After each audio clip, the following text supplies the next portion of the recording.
Okay, so looking under the car, like I said, this thing here was done by the last guy. It's pretty heavy, at least as heavy as what I put. And their welds, this is probably done 10-20 years ago, this repair. So even though I missed, like, this is shitty because it kept melting, this fucking thing. This is fucking tin. It's just made to protect this fender, lower fender, perhaps, you know. I don't know if I can get up here, but I just had enough room to put a nut.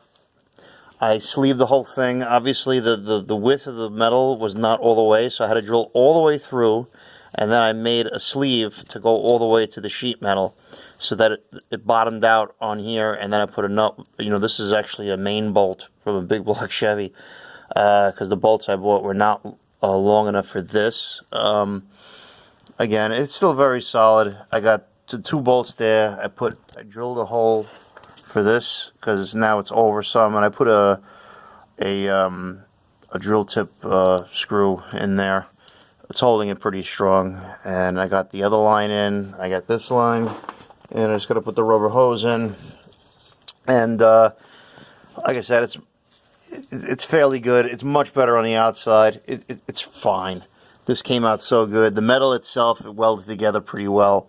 So, I mean, I have it all, the metal is going all the way back here, you know, where I have this nut over here.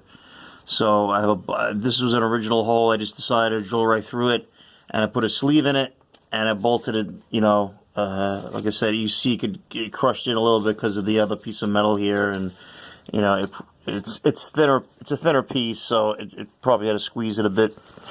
But overall, I'm pretty happy. I should have this car done tomorrow, and hopefully I'll be ready to go. Over here, I miscalculated how deep that on the inside, you know, the metal piece that I put a relief for this for the nut that's welded to the frame here, and that nut, the bolt went further than that, and it had a starter point on it. So I grinded off the starter point, and it still wasn't long enough. So I put a washer, a thick washer in there, and you see the double metal that's in there. I had to drill that, and it's all a little tight, but it's just the linkage piece over here, you know. So it came out good, you know. Sky's the limit right now. It can definitely take whatever you put to it. You know, I should be able to hold the car on this, no problem. So I'm pretty happy.